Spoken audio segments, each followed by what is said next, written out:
Bismillahirrahmanirrahim. Assalamualaikum warahmatullahi wabarakatuh.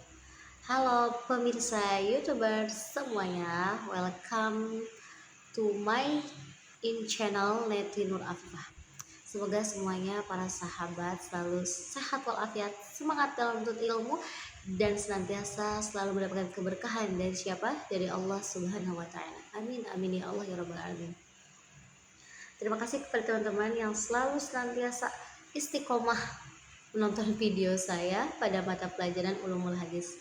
Insya Allah pada kesempatan kali ini saya akan melanjutkan materi yang kemarin dan yang kemarin, yaitu pada kesempatan kali ini insya Allah saya akan membahas tentang ingkar sunnah ya.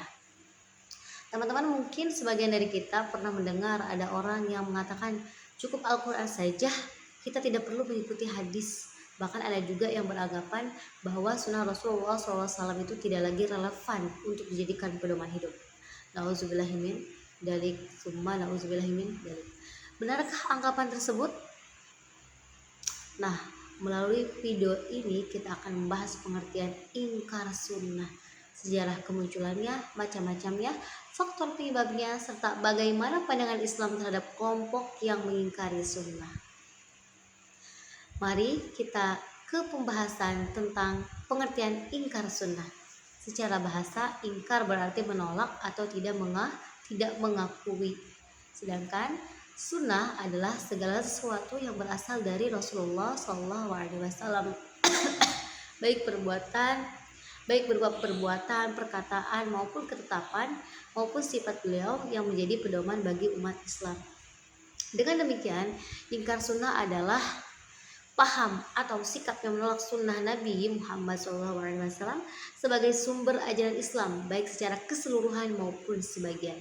Ada yang menolak seluruh hadis, ada pula yang hanya menerima hadis-hadis tertentu saja dan menolak hadis lainnya tanpa alasan ilmiah yang dibenarkan. Kedudukan sunnah dalam Islam tidak hanya sampai di sana saja ya teman-teman. Sebelum bahas lebih jauh, kita perlu memahami bahwa sunnah itu memiliki kedudukan yang sangat penting dalam Islam. Allah Subhanahu wa taala berfirman dalam Al-Qur'annya surah An-Nisa ayat 59 yang artinya, wahai orang-orang yang beriman, taatilah Allah dan taatilah Rasulnya serta ulul amri di antara kalian, wa atiiullah wa atiiur rasul wa ulul amri minkum. Ayat ini menunjukkan bahwa ketaatan kepada Rasulullah merupakan perintah langsung dari Allah Subhanahu wa taala. Seperti biasa ya, maaf teman-teman, batuk-batuk. Selain itu, Allah SWT juga berfirman dalam Al-Quran surat Al-Hasyr ayat 7, apabila apa yang diberikan Rasulullah kepadamu maka ambillah, dan apa yang dilarangnya bagimu maka tinggalkanlah. Ayat ini menjadi salah satu dalil utama bahwa umat Islam wajib mengikuti petunjuk Rasulullah SAW. Rasulullah juga bersabda, barang siapa menaatiku, maka sungguh ia telah menaati Allah Subhanahu wa ta'ala. Hadis sahih ini diriwayatkan oleh Imam Bukhari dan Imam Muslim. Dalil tersebut menunjukkan bahwa Al-Quran dan Sunnah tidak dapat dipisahkan. Sunnah berfungsi menjelaskan, merinci, dan menerapkan ajaran Al-Quran dalam kehidupan sehari-hari. Sejarah munculnya ingkar sunnah adalah pemikiran ingkar sunnah sebenarnya bukan hal yang baru, tetapi dalam sejarah Islam, bibit-bibit penolakan terhadap sunnah sudah muncul sejak masa awal, meskipun belum berkembang secara luas. Pada masa modern, paham ini kembali muncul di beberapa negara dengan alasan bahwa Al-Quran dianggap sudah cukup sebagai pedoman hidup, jadi tidak membutuhkan hadis lagi gitu. Orang-orang berpikirnya seperti itu ya teman-teman.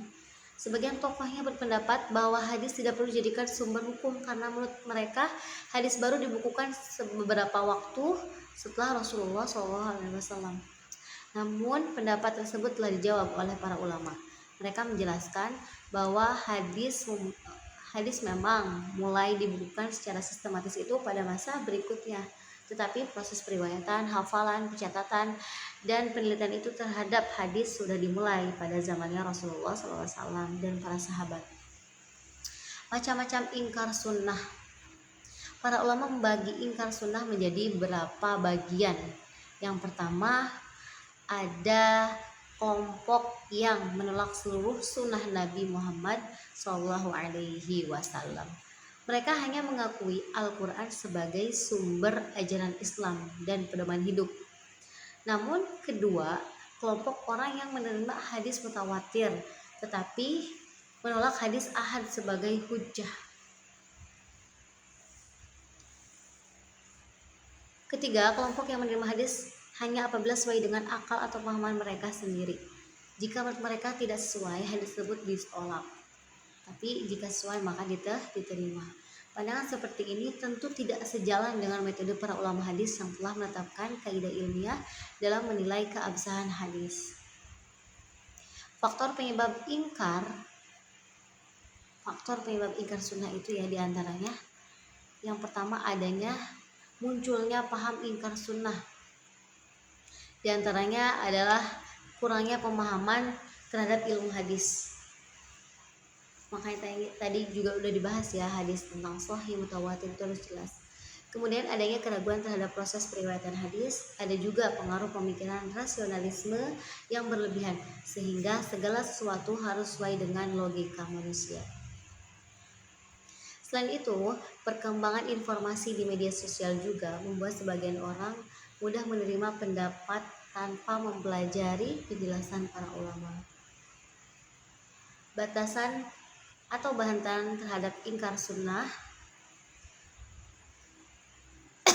Teman-teman, apabila sunnah ditolak, maka akan muncul banyak persoalan dalam praktik ibadah. Misalnya, Al-Quran memerintahkan kita untuk mendirikan sholat. Nah, namun tata cara sholat, jumlah rakaat, bacaan, dan pelaksanaannya dijelaskan melalui sunnah Rasulullah SAW. Begitu pula zakat, puasa, haji, dan banyak hukum-hukum lainnya. Nah, oleh karena itu, tanpa sunnah kita tidak akan mengetahui secara rinci bagaimana cara melakukan atau melaksanakan ibadah dengan sesuai syariat Islam.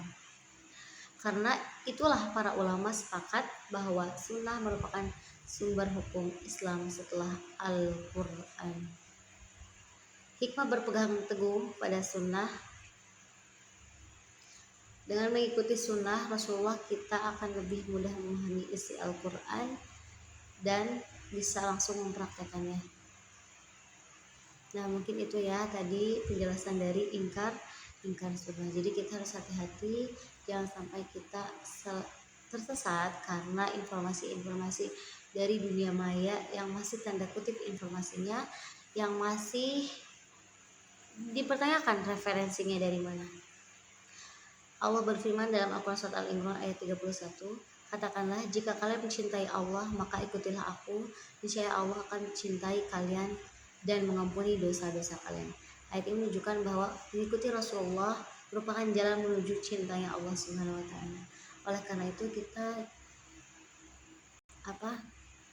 berusaha untuk menjadi hamba Allah dan pengikut Rasulullah.